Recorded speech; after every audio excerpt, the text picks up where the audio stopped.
कहते हैं कि दुनिया के हर मजहब में इंसान को इंसानियत के साथ साथ रिश्ते नातों की तहजीब और तमीज भी सिखाई जाती है। जी हाँ, मैं नीला ज़का आज मौजूद हूँ आज़ाद कश्मीर में, जहाँ पर रिश्तों की धज्जियाँ उड़ा दी गई। सगे बाप और बेटे ने अपने ही घर में हव्वा की बेटी को दरिंदगी का निशाना बनाया और उसके नतीजे में उसके यहाँ एक मासूम नन्ही कली ने जन्म लिया। ये दरिंदा सिर्फ सगे बाप और भाई कौन थे, आइए आज के प्रोग्राम में आपको दिखाते हैं। नाज़रीन, इस वक्त डीएसपी सैयद इश्तियाक गिलानी हमारे साथ मौजूद हैं। इन्होंने खुद सारे मामले की इंटेरोगेशन की थी। गिलानी साहब, मामला इस तरह का है कि मुझे समझ नहीं आती कि मैं सवाल कहाँ से शुरू करूँ कि आपने इसको कैसे इंटेरोगेट किया होगा, आप खुद ही बता दीजिए। एक बच्ची केस रिपोर्ट हुआ अम्बोर हॉस्पिटल में कि जी डिलीवरी केस है, जिस पे पुलिस को इन्फॉर्म किया गया। थाना सिविल सेक्रेटेरिएट की पुलिस वहाँ पे पहुँची तो पता चला कि जी बच्ची प्रेग्नेंट है। बच्ची की उम्र कितनी थी? 14-15 साल। अच्छा। तो उस पे जो है ना फिर इन्वेस्टिगेशन जब स्टार्ट की तो चूँकि बच्ची गैर शादीशुदा थी, जब इंटरोगेशन की तो पता चला कि उसके बाप और उसका जो भाई था उसके साथ ज्यादती करते रहे, जिसकी वजह से वो प्रेग्नेंट हुई। उसके घर में किसी को इल्म नहीं था? आपने इंटेरोगेशन जब की होगी कि अगर माँ है या और ख्वातीन है, शादीशुदा ख्वातीन है, कोई चची, फुफो, मामी, किसी को इल्म नहीं था इस सारे वाक़े का कि घर के ही दो ऐसे रिश्ते जो महरम भी हैं और जिन्होंने शेल्टर देना होता है घर की ख्वातीन को, तहफ़्फ़ुज़ देना होता है, वही ये सब कुछ कर रहे हैं? बिल्कुल।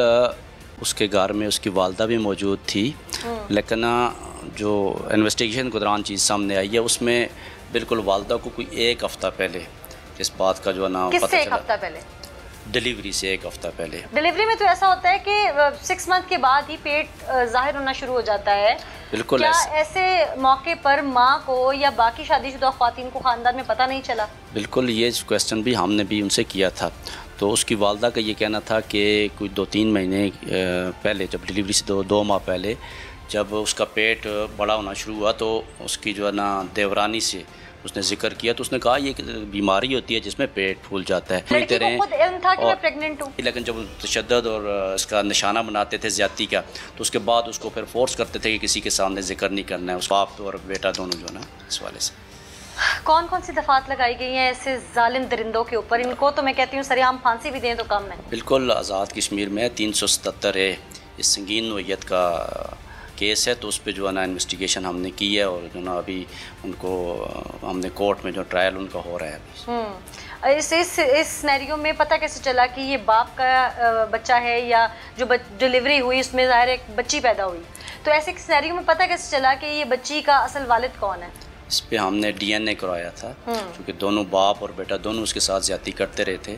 इस वजह से हमने डीएनए कराया, तो डीएनए में जो ना उसका जो भाई था लड़की का, उसके वाले उसकी बेटी थी ये जो पैदा हुई। यकीनन एक बड़ी प्रोग्रेस है ये पुलिस की जानिब से तो जो आपने की। अच्छा, मुझे एक और बात बताइएगा गिलानी साहब, ऐसे केसेस में अमूमन क्या होता है कि जब घर के ही दो लोग, एक मुद्दई और मुलज़िम होता है, तो मुद्दई बैठ जाता है, तो क्या स्टेट ने अपना किरदार अदा किया मुद्दईयत लेने में इस डर से कि कहीं उस बच्ची का इंसाफ ना रह जाए? ये अभी तो चूँकि स्टैंड कर रहे हैं, लेकिन अगर खुदा ना खास्ता किसी मरहले पे ऐसी सिचुएशन बनी तो ज़रूर जो ना स्टेट उस पर अपना ना बतौर मुद्दईयत इस पर स्टैंड करेगी जी इंशाअल्लाह। बहुत शुक्रिया गिलानी साहब, आपने हमें डिटेल्स शेयर की। ऐसा शायद हमने कहानियों, अफसानों या हमने किताबों में कहीं जो स्टोरीज घड़ी जाती हैं उसमें भी शायद ना सुना हो ना देखा हो, जो कुछ हकीकत में हो गया। ये हकीकत में कैसे हुआ, मामला क्या था, आइए आपको प्रोग्राम में दिखाते हैं। नाज़रीन, इस वक्त मैं जमाल फाउंडेशन में मौजूद हूँ। असद जमाल साहब जो कि इसके चेयरपर्सन है वो मेरे साथ मौजूद हैं यहाँ पे। वो जो ज्यादती का निशाना बनने वाली लड़की थी, उससे फिर जो बच्ची पैदा हुई, वो बच्ची जमाल फाउंडेशन ने उस वक्त उनसे ले ली। फिर क्या हुआ, वो बच्ची कहाँ है, असद साहब से बेहतर कोई नहीं बता सकता।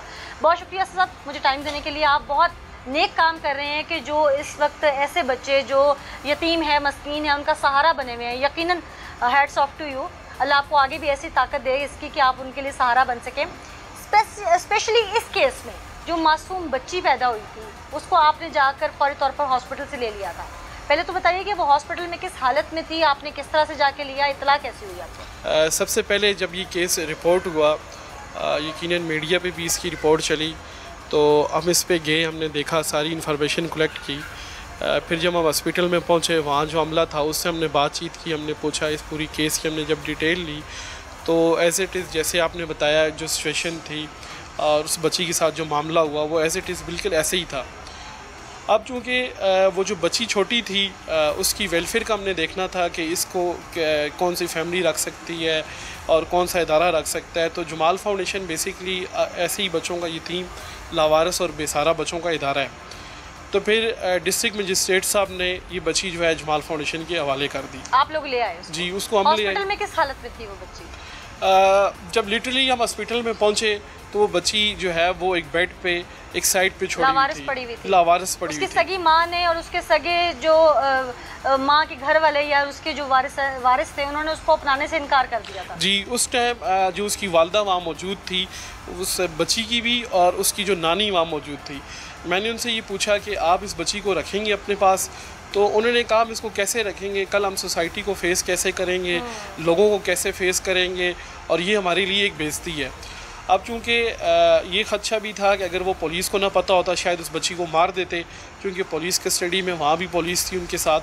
तो उस बच्ची को उन्होंने बिल्कुल एक बेड पे एक साइड पे छोड़ा हुआ, मतलब बिल्कुल ही लावारिस, और इवन उसको बेसिक जो है वो पैम्पर भी नहीं किया हुआ था, बिल्कुल गंदी हालत में। आपको मैं शायद मेरे पास अगर तस्वीरें हो मैं आपको दिखाऊँगा। तो जब हम वहाँ पे पहुँचे फिर हमारा जो अमला था उसने उस बच्ची को वहाँ से लिया और फिर हम अपने सेंटर में ले आए। फिर मेरे 20-25 दिन वो हमारे पास रही।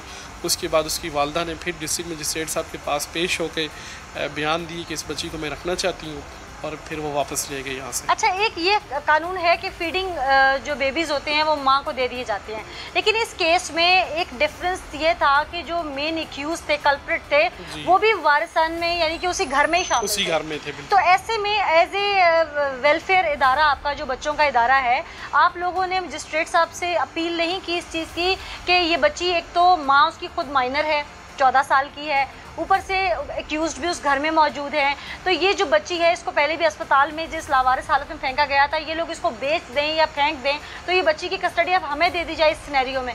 जी, बिल्कुल आपने अच्छी बात पूछी। इसमें जब उनके नाम का आर्डर हो गया कि ये बच्ची इनके हवाले कर दें, फिर हमारे पास जो डिस्ट्रिक्ट मजिस्ट्रेट साहब है उनसे हमारी बातचीत हुई, और ये एज़ इट इज़ जो आपने बातें की कि इसकी जो है कल कोई बच्ची को कैसे रखेंगे, और इन्होंने पहले इस बच्ची को इसमें, तो उसके बाद जो असिस्टेंट कमिश्नर सिटी हैं वो हमारे पास आए और ये सारी बात ऑन रिकॉर्ड हुई कि जी इस बच्ची को कल कोई नुकसान नहीं होगा अगर इसमें कोई इस बच्ची। क्या आपने फॉलोअप रखा है उस बच्ची जी, उस बच्ची का हमने थ्रू इंतजामिया, जो हमारी डिस्ट्रिक्ट इंतजामिया है उसके थ्रू फॉलोअप, उसके थ्रू फॉलोअप है। आप डायरेक्ट खुद नहीं जा रहे उससे मिलने?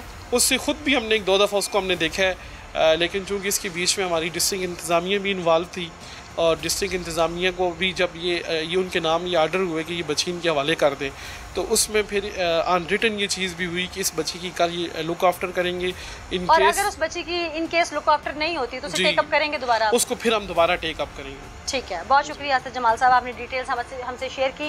नाज़रीन, आगे चलते हैं प्रोग्राम में, आपको और बहुत सारे इंकशाफात हैं जो दिखाते हैं। हमारे साथ इस वक्त एडवोकेट सुप्रीम कोर्ट मौजूद हैं सईद जुल्करनैन नकवी। इन्हीं से जानते हैं कि इसमें लीगल कार्रवाई को कैसे मजीद बेहतर किया जा सकता था, कैसे इस केस को टेकअप किया जा सकता था, स्टेट की अपनी क्या जिम्मेदारी थी।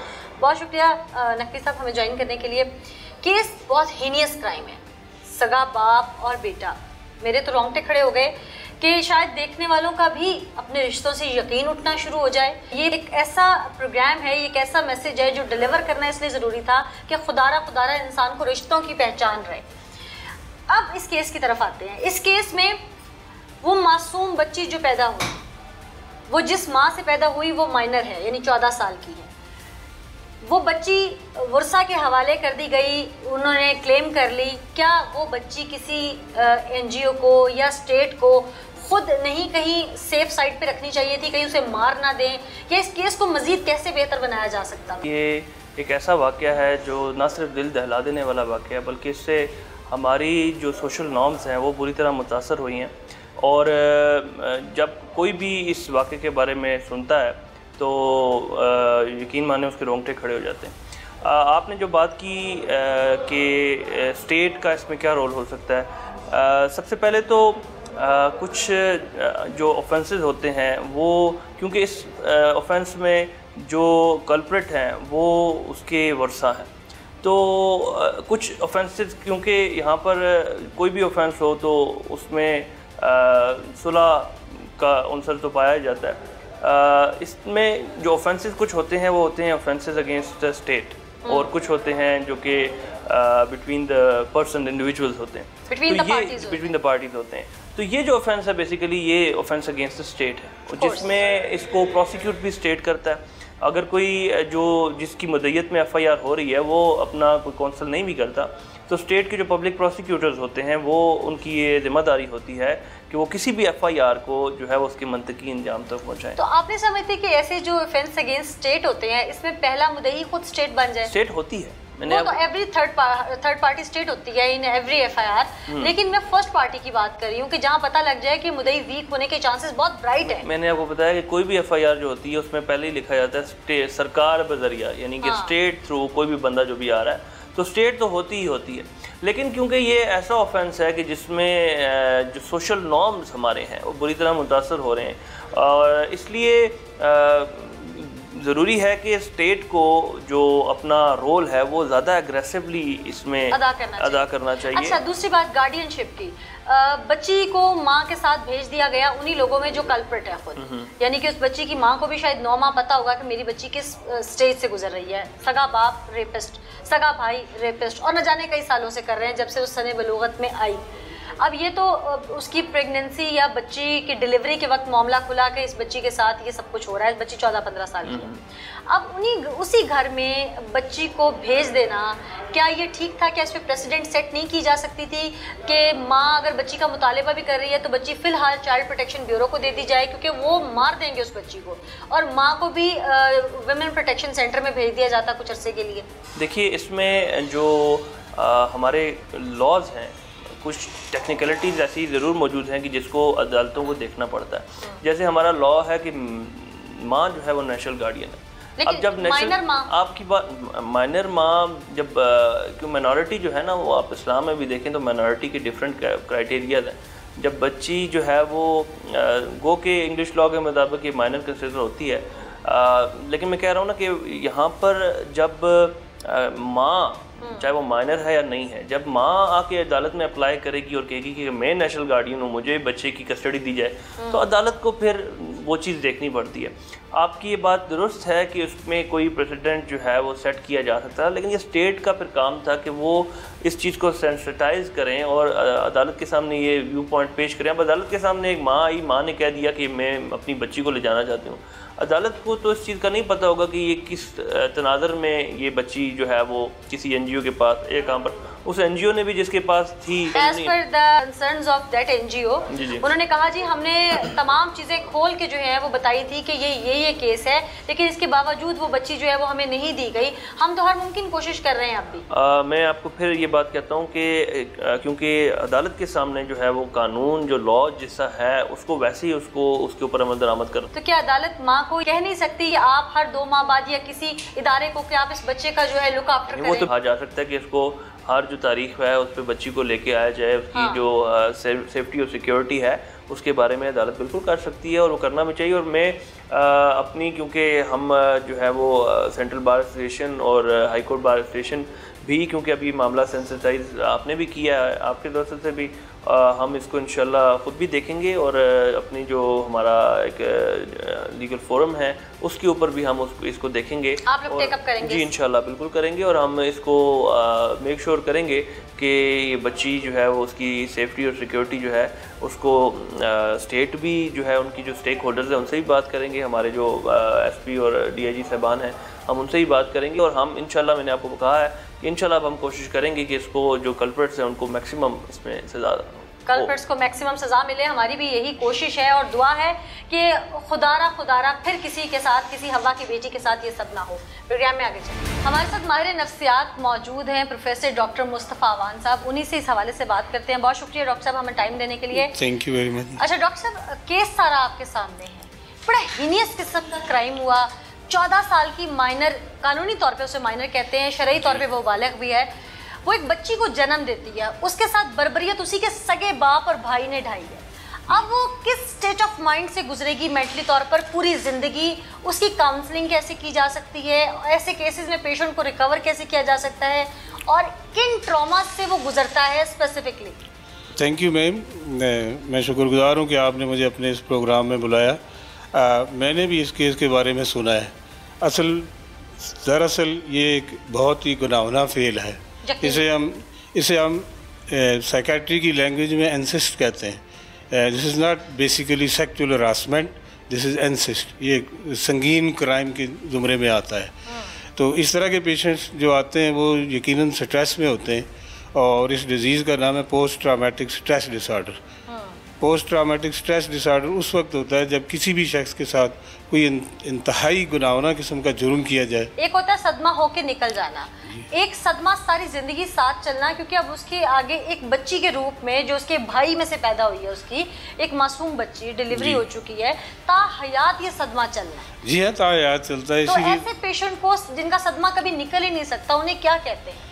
ये पोस्ट ट्रॉमेटिक स्ट्रेस डिसऑर्डर है। ठीक है, ये सारी ज़िंदगी ये उस वक्त तक रहेगा। देखें, आम तौर पर मिसाल के तौर पर कोई जल्जला आ जाता है, वो गुजर जाता है, वो जख्म हील हो जाते हैं। ये एक ऐसा जख्म है जो कभी भी हील नहीं होगा, सारी ज़िंदगी उसके साथ रहेगा। कैसे कर सकते हैं घर फैमिली, क्योंकि फैमिली में कल्प्रिट भी हैं, लेकिन बात ये तो इंसान अगर सोशल ऐसा हीनियस क्राइम देखें कहीं होता है, ये सोशल क्राइम तो नहीं है, ये तो डेफिनेटली एक गुनाह अजीम भी है और एक बहुत बड़ा क्राइम भी है जी। तो अगर कहीं ऐसा होता देख लें, या ऐसा कोई पेशेंट देख लें, या ऐसा कोई इंसान देख लें जिसके साथ ये सब हुआ हो, तो बात ये तो इंसान या बात ये तो फैमिली मेम्बर, हमें किस तरह से उसकी काउंसलिंग करनी चाहिए? जी, ये बेसिकली तो ये काउंसलिंग तो एक ट्रेंड बंदा ही कर सकता है, फैमिली वाले तो कर नहीं सकते, वो तो खुद इसमें इन्वॉल्व है सारे। ठीक है, देखिए उसमें सबसे पहले तो उसको आप लाएंगे साइकाट्रिस्ट के पास। जब मरीज पहुंचेगा तो वो उसकी असेसमेंट करेगा, साइकोलॉजिकल असेसमेंट भी साइकोलॉजिस्ट से कराएगा।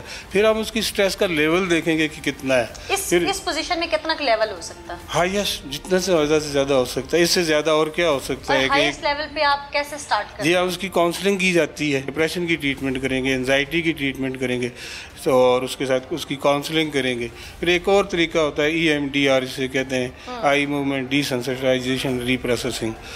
एक वो तरीका होता है। ठीक है, वो थोड़ा सा लेंथी है, उसमें टाइम लगता है। ठीक है, तो ये तरीक़ेकार हैं बहुत सारे जो इसमें इस्तेमाल किए जाते हैं इस किस्म के केसेस में। ऐसे में पैदा होने वाले बच्चे की भी 2 या 3 साल की उम्र में काउंसलिंग शुरू की जानी चाहिए? नहीं, 2-3 साल में तो नहीं कर सकते। हाँ, जब वो बड़ा होगा तो उसकी काउंसलिंग की भी ज़रूरत होगी। साफ ज़ाहिर है जब उसे ये सारी बात का पता चलेगा तो मेरे ख्याल में उससे बड़ा सदमा और कोई नहीं हो सकता। नहीं हो सकता। लोग तेजी से अपने ही रिश्तों की पहचान क्यों भूलते जा रहे हैं, उसकी बड़ी वजह क्या है? तरबियत से स्टार्ट होता है, तरबियत माँ की गोद से स्टार्ट होती है। ठीक है, और उसके बाद स्कूल जाता है बंदा, माशरा उसकी तरबियत करता है। आप तो ये इंटरनेट का एक बड़ा फैक्टर है ये, एंड्रॉइड मोबाइल्स का बड़ा जी, एंड्रॉइड मोबाइल्स का इसमें रोल तो यकीनन है। ठीक है, सोशल मीडिया का हार्मोन को तेजी से डेवलप करने का जो जी, हार्मोन्स जब आपकी स्टिमुलेशन ज़्यादा होती है तो हार्मोन जल्दी डेवलप हो जाते हैं। अच्छा डॉक्टर साहब, ये बताइएगा कि जिस माहौल में ये सब कुछ हुआ, जिस घर में ये सब कुछ हुआ, उस माहौल में वापस उस विक्टिम को और उससे पैदा होने वाली बच्ची को वापस भेज देना, क्या इससे ज़्यादा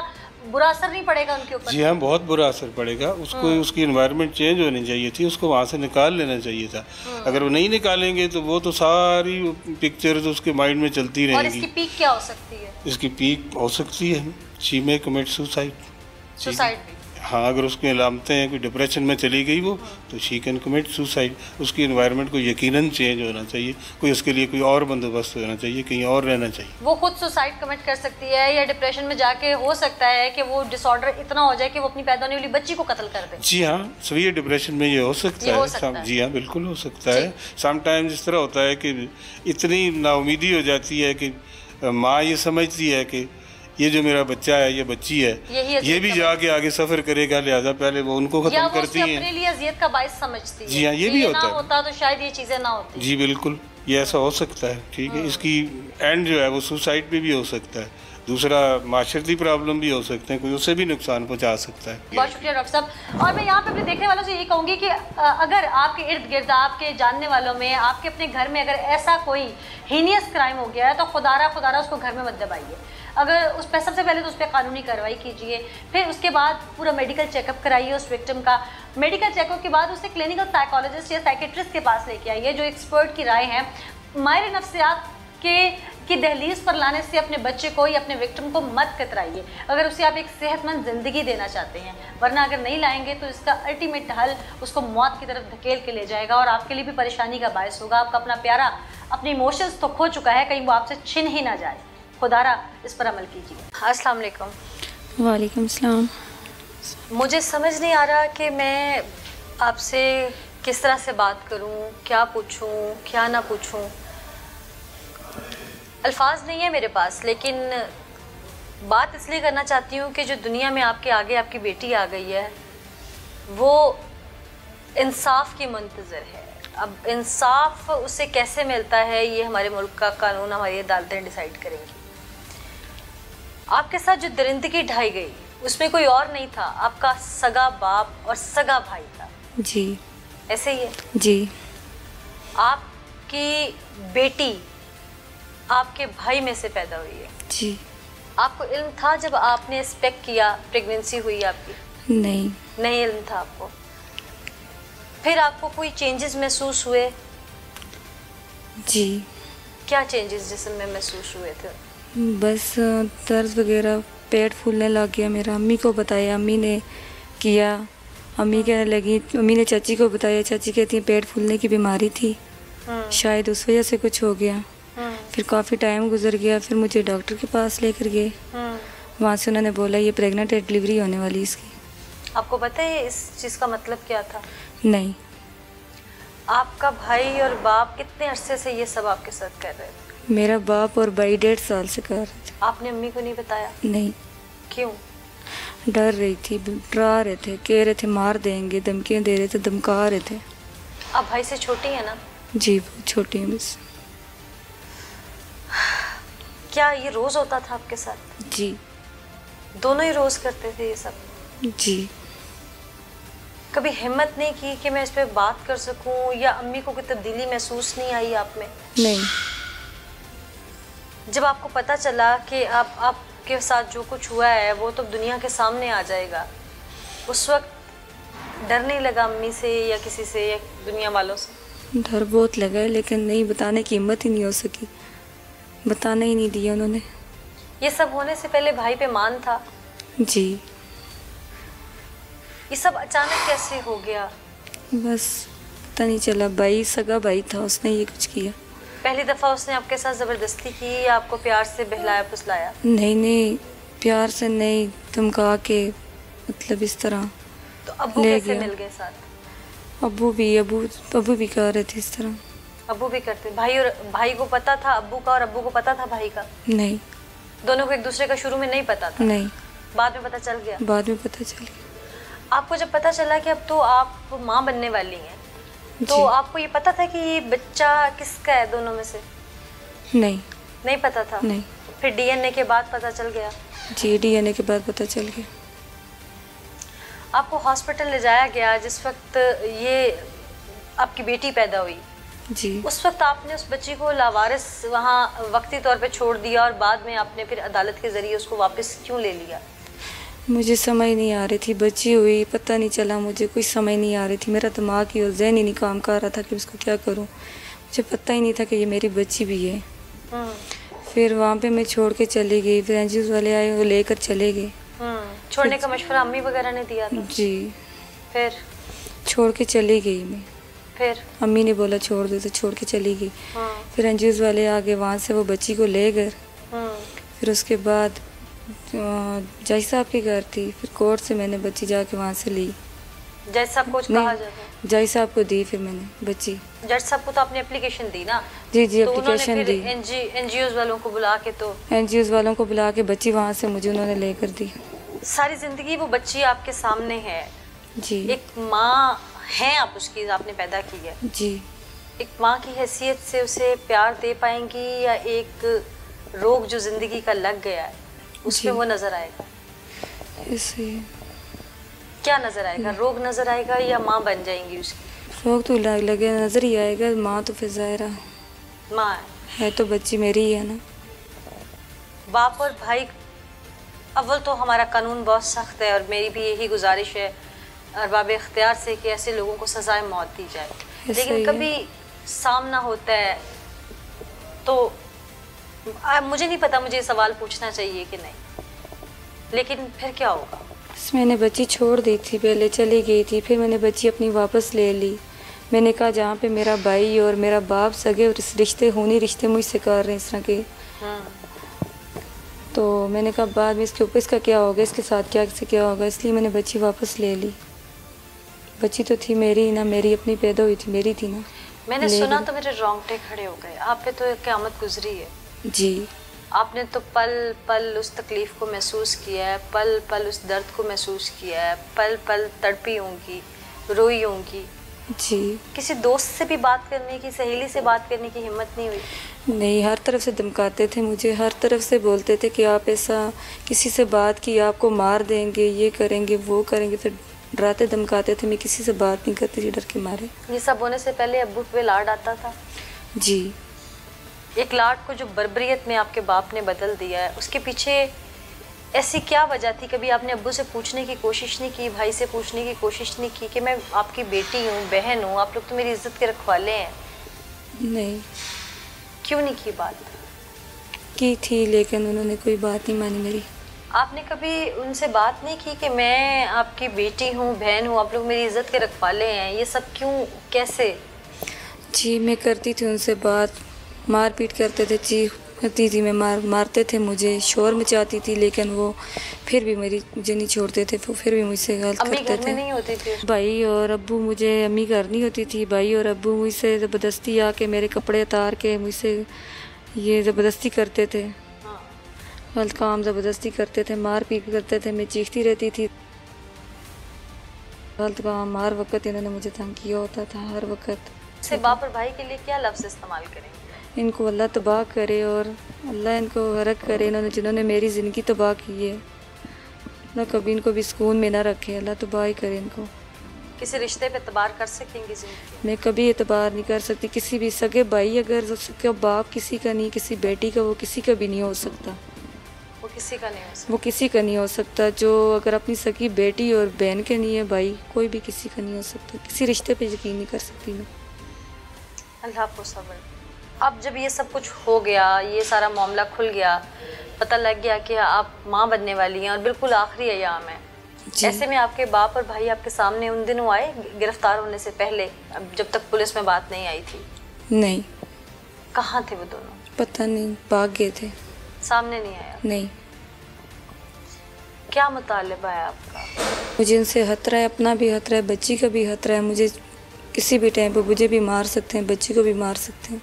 आप क्या चाहती हैं कि हुकूमत पाकिस्तान या ये अरबाब इख्तियार आपके लिए क्या करे? इंसाफ चाहिए मुझे यहाँ से। इंसाफ में क्या चाहती हैं? बच्ची तो वही जो पैदा हो गई, अब वो उनको सज़ा होगी, यकीनन होगी, लेकिन आपकी सेफ्टी आप कैसे देखती हैं कि कैसे मुमकिन है आपको कहीं शिफ्ट कर दिया जाए, दारुल अमान शिफ्ट कर दिया जाए?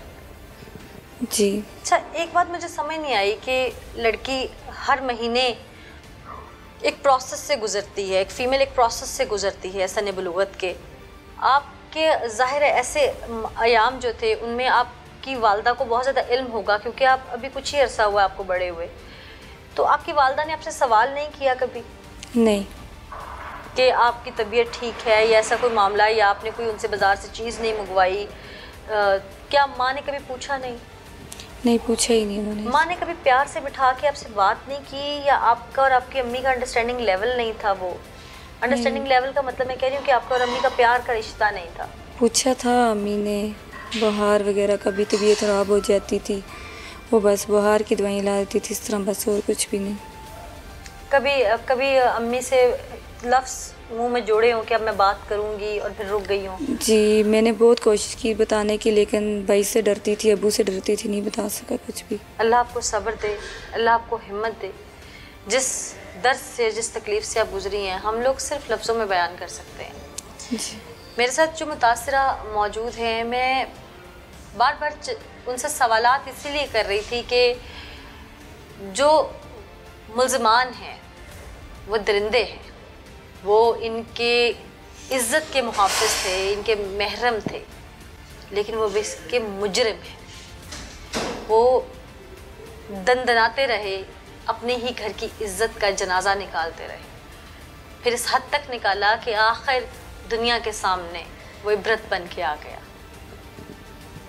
कयामत का मंजर बर्पा करते रहे, ये ना सोचा कि यह कयामत की निशानी है कि बाप जिसने पैदा किया, जिसने उंगली पकड़ के चलना सिखाया, वो भाई जिसने उठा के खिलाया, भाई से कई साल छोटी यानी कि उसकी लाडली बहन उसी की दरिंदगी का निशाना बनती है। क्यों होता रहा ऐसा? इसके पीछे ऐसे कौन से मुहर्रिकात हैं जो इंसान को जानवर बना देते हैं? और अब इस मासूम का क्या होगा जो दुनिया में अभी 2 ही माह कबल आंखें खोल रही है? क्या होगा इसका?